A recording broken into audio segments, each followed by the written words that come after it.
Hello good morning student, welcome to online class.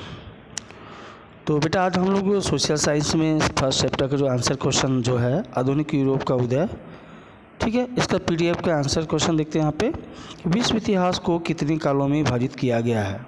ठीक है, देखिए यहाँ पे पहला क्वेश्चन है कि विश्व इतिहास को कितने कालों में विभाजित किया गया है। तो आपका उत्तर होगा विश्व इतिहास को प्रमुख रूप से 3 कालों में विभाजित किया गया है, जो इस प्रकार से है: प्राचीन काल, मध्यकाल, आधुनिक काल। ठीक है, सेकेंड नंबर क्वेश्चन देखिए, आधुनिक काल की कौन कौन सी प्रमुख विशेषताएं हैं। तो आधुनिक काल की प्रमुख 3 विशेषताएं हैं: तर्क एवं बुद्धिवाद, मानववाद और नवीन अन्वेषण। फिर देखिए क्वेश्चन नंबर 3 है, आधुनिक काल की जानकारी हमें किन किन स्रोतों से प्राप्त होती है। तो आधुनिक काल की जानकारी हमें विभिन्न स्रोतों से प्राप्त होती है। इनमें विभिन्न साहित्य जैसे उपन्यास, जीवनी, यात्रा वृत्तांत आदि शामिल है। इसके अलावा तत्कालिक समाचार पत्र भी उस समय का इतिहास जानने के महत्वपूर्ण स्रोत हैं। इनके साथ ही कुछ ऐसे व्यक्ति आज हमारे बीच हैं जिन्होंने भारत के स्वतंत्रता संघर्ष या अन्य घटनाओं को अपनी आँखों से देखा। इनमें भी हमें आधुनिक काल की जानकारियाँ प्राप्त होती है। क्वेश्चन नंबर 3 है आपका, बुद्धिनिष्ठा का क्या अर्थ है। तो बुद्धिनिष्ठा का अर्थ मनुष्य की सोचने व तर्क करने की शक्ति पर विश्वास करना, तथ्यों की तह तक जाना और तब स्वयं निर्णय लेना कि क्या उचित है और क्या नहीं। क्वेश्चन नंबर 5 है बेटा आपका, व्यापारवाद किसे कहा जाता है। तो व्यापारवाद द्वारा अपने राष्ट्र को अधिकाधिक संपन्न करना व अन्य राष्ट्रों को मात देना। शासकों ने इसके लिए अपने व्यापारियों को चुंगी में छूट सहित कई रियायतें दी। इस आर्थिक नीति को व्यापारवाद कहा जाता है। क्वेश्चन नंबर 5 है, व्यापार के इस नए दौर को कारखानों में मशीनों की मदद से वस्तुओं के बेहिसाब उत्पादन को औद्योगिक क्रांति का नाम दिया गया है। ठीक है, क्वेश्चन आपका, औद्योगिक क्रांति किसे कहते हैं। तो व्यापारवाद के इस नए दौर को कारखानों में मशीनों की मदद से वस्तुओं के बेहिसाब उत्पादन, बेहिसाब मतलब अधिकतम उत्पादन जो होते हैं, उत्पाद को औद्योगिक क्रांति का नाम दिया गया है। क्वेश्चन नंबर 7 है, उपनिवेशवाद का क्या अर्थ है।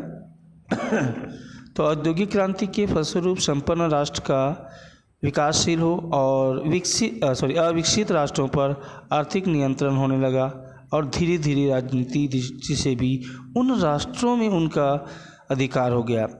संपन्न राष्ट्रों द्वारा राज्य विस्तार की इस नीति को उपनिवेशवाद कहा जाने लगा। फिर देखिए आपकी बुक से संबंधित जो क्वेश्चन है, ठीक है, उचित जोड़ियाँ बनाइए। कोपरनिकस, ठीक है, कोलंबस, मार्टिन लूथर, हेनरी अष्टम। तो यहाँ पे आंसर दिया हुआ है, कोपरनिकस खगोल वैज्ञानिक है, कोलंबस जो है यूरोप से अमेरिका तक के समुद्री मार्ग की खोज करने वाला व्यक्ति, मार्टिन लूथर है धर्म व्यवस्था में व्याप्त भ्रष्टाचार का विरोध, और हेनरी अष्टम जो है पोप के वर्चस्व को मानने से इनकार करने वाला शासक। फिर क्वेश्चन नंबर 1 जो है तुम्हारे अकॉर्डिंग टू बुक है ना, बुक के आधार पर छपाई कला के आविष्कार से क्या क्या लाभ हुए। तो छपाई की मशीन का आविष्कार होने के कारण पुस्तकें अधिक संख्या में आसानी से और कम कीमत पर लोगों को उपलब्ध होने लगी। फलतः ज्ञान का उत्तरोत्तर तेजी से हुआ। प्राचीन काल एवं नवीन विचारों के अध्ययन से वैचारिक क्रांति की प्रेरणा मिली। क्वेश्चन नंबर 2, अरब व्यापारी क्या क्या वस्तुएं यूरोप के व्यापारियों को बेचते थे। तो अरब व्यापारी मूल्यवान रत्न, उत्तम श्रेणी के सूती तथा रेशमी वस्त्र, शक्कर इत्यादि यूरोप से ले जाते थे, जहां से यूरोपीय व्यापारी उस माल को भारी चुंगी देकर खरीदते थे और यूरोप के विभिन्न बाजारों में ले जाकर बेचते थे। क्वेश्चन नंबर 3 इम्पोर्टेंट क्वेश्चन है ये कि मार्टिन लूथर के अनुयायियों को प्रोटेस्टेंट कहा जाता है, क्यों। तो मार्टिन लूथर जर्मन धर्मगुरु गुरु ने धार्मिक संस्थाओं के दुराचार की निंदा करते हुए एक खुला वक्तव्य जारी किया था, जिसमें उसने जनता से कहा कि आप लोगों को धर्म गुरुओं के कथन को ही धर्म न मानकर स्वयं बाइबिल पढ़ना चाहिए।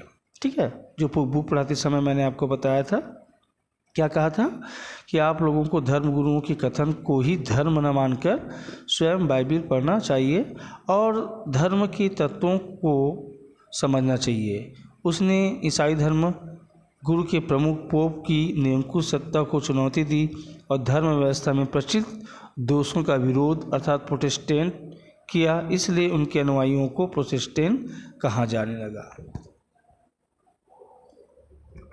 क्वेश्चन नंबर 4 है, यूरोपीय व्यापारियों ने व्यापारिक कंपनियों की स्थापना की क्यों? तो व्यापारियों को विदेशी व्यापार से अपार लाभ तो थे, मगर इसमें उनके लिए कठिनाइयाँ और खतरे भी कम नहीं थे।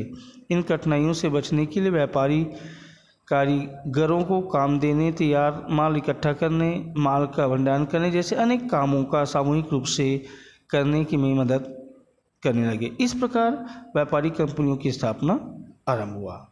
क्वेश्चन नंबर 5 है, मध्यम वर्ग आधुनिक सामाजिक व्यवस्था को किस हद तक या किस प्रकार से दिया? व्यापारियों से संबंधित अनेक व्यवसायों की वृद्धि के फलस्वरूप समाज में बैंकर, दलाल, लिपिक, हिसाब लिखने वाले जैसे व्यवसायियों का एक वर्ग अस्तित्व में आया, जिसे मध्यम वर्ग कहा जाता है। कुशल कारीगर और निर्माता भी इस समुदाय से जुड़ते गए। यह वर्ग रूढ़ियों और परंपराओं के बंधन से जकड़ा हुआ नहीं था। यह वर्ग नवीन बातों को जानने के लिए उत्सुक था। इस तरह मध्यम वर्ग आधुनिक सामाजिक व्यवस्था की रीढ़ बन गया। फिर क्वेश्चन नंबर जो 6 है आपका, 15वीं शताब्दी में यूरोप में पुनर्जागरण अर्थात वैचारिक क्रांति का आरंभ हुआ। ग्रीक, लैटिन आदि भाषाओं के प्राचीन ग्रंथों का स्थानीय भाषाओं में अनुवाद तथा नए सिरे से अध्ययन होने लगा। छपाई की मशीन का आविष्कार होने के कारण पुस्तकें अधिक संख्या में आसानी से और कम कीमत पर लोगों को उपलब्ध होने लगी। फलतः ज्ञान का प्रसार तेजी से हुआ। प्राचीन ज्ञान और एवं नवीन विचारों के अध्ययन से वैचारिक क्रांति को प्रेरणा मिली। प्राचीन ग्रंथों से निहित बुद्धिनिष्ठा, भौतिक जीवन के महत्व का बोध आदि बातें यूरोप में जड़ें पकड़ने लगी। ठीक है, यहीं तक लिखेंगे इसको।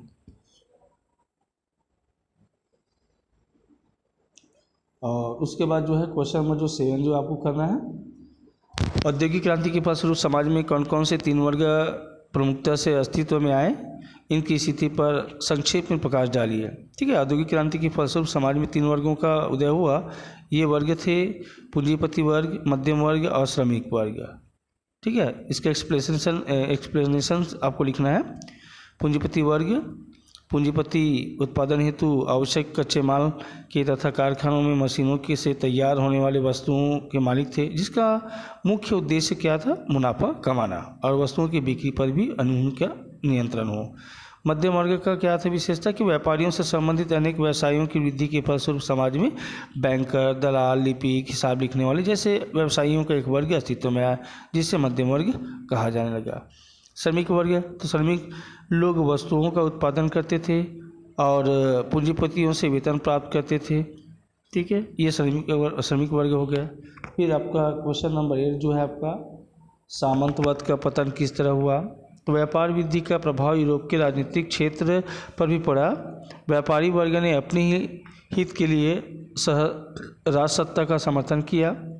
तो व्यापारियों को देश की संपन्नता का आधार मानकर शासकों ने भी व्यापारियों को हर संभव सहायता प्रदान की। इससे देश में व्यापारी वर्ग को महत्व और प्रतिष्ठा प्राप्त होने लगी। व्यापारी वर्ग की बढ़ती प्रतिष्ठा के साथ ही यूरोप में सामंतवाद का पतन भी आरंभ हुआ।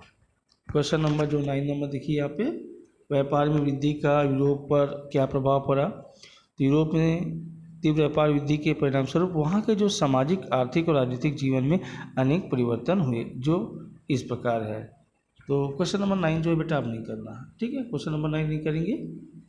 और क्वेश्चन नंबर 6, क्वेश्चन नंबर 8, 7, 6, 5, 4, 3, 2, 1, ये ठीक है। और उसी जोड़ी ये आपकी जो है पुस्तक में दिए हुए जो क्वेश्चन है उसका आंसर है।